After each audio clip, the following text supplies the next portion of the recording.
राधे राधे दोस्तों, राधे राधे। आज मैं आपको एक कहानी सुनाना चाहूंगा। ये कहानी मेरी नहीं है बट बहुत ही मजेदार है, मैंने कहीं से सुनी है।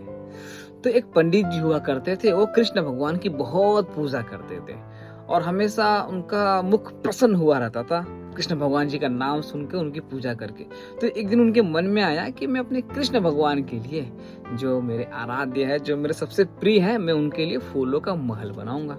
तो वो फूल लेने के लिए बाजार चले जाते हैं और एक जगह ये होता है कि अकबर अपने मंत्री को कहता है, अकबर मेरे इस पूरे महल को फूल से सजा दो।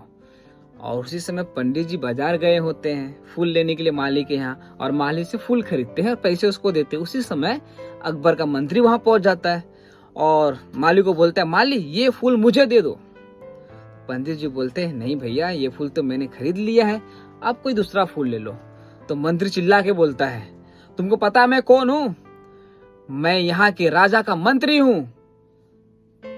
तो पंडित जी मनी मन मुस्कुराते हैं और बोलते हैं, ये इतने छोटे से राजा का मंत्री होकर इतना अकड़ दिखा रहा है? मेरे प्रभु तो पूरे त्रिलोक के मालिक हैं, तो मुझे कितनी अकड़ होनी चाहिए? तो पंडित जी बोलते हैं, नहीं नहीं, मैं ये फूल तुमको नहीं दूंगा।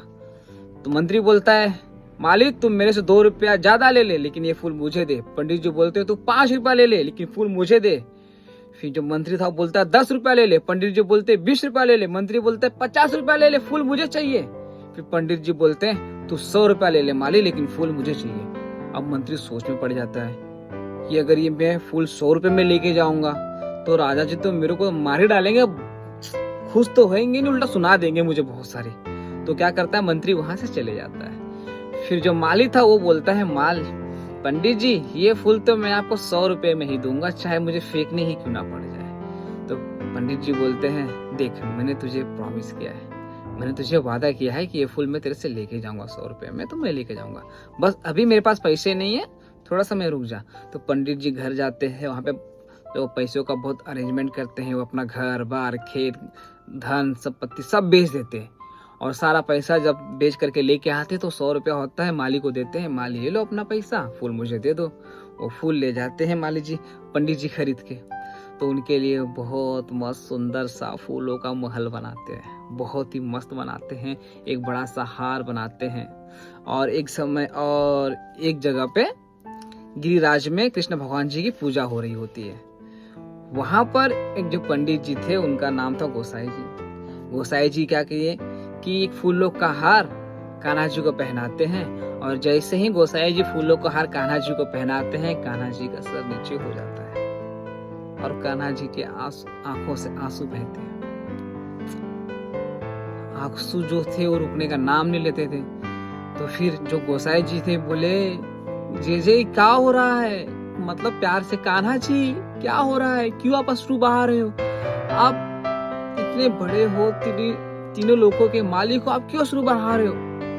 तो कृष्ण भगवान कहते हैं, गोसाई मैं तीनों लोगों का मालिक जरूर हूँ, लेकिन एक ऐसा भक्त है जिसका मैं उसके हार का भार भी नहीं संभाल पा रहा हूँ, उस भक्त का हार का भार भी नहीं से मैं संभाल पा रहा हूँ। कैसे होगा? कैसे मेरे अश्रु रुकेंगे? तब गिरिराज जी बोलते हैं अपने भक्तों को कि जाओ देखो, कोई आसपास कोई भक्त है जो कृष्ण भगवान की बहुत पूजा करता है, कृष्ण भगवान का बहुत प्रिय है, देखो कहाँ पे, उसको ढूंढो और ढूंढ के यहाँ पे लाओ।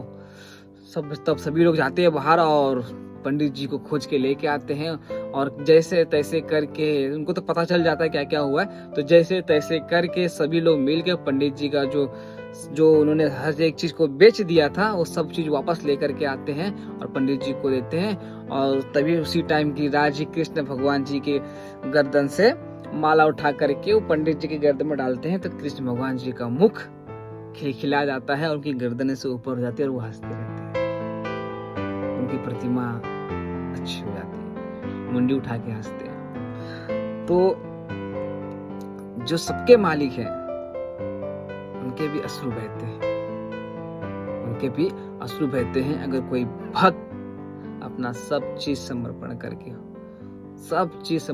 उनके में लीन हो जाता है तो भगवान खुद रोते हैं उनके लिए। बहुत भक्ति है। तो बस यही कहना चाहूंगा यार कि गलत रास्ते पे बहुत चल लिए, अब समय है सही रास्तों पे चलने का। नादान थे, नहीं पता था, बट अब समय है सही रास्तों पे चलने का।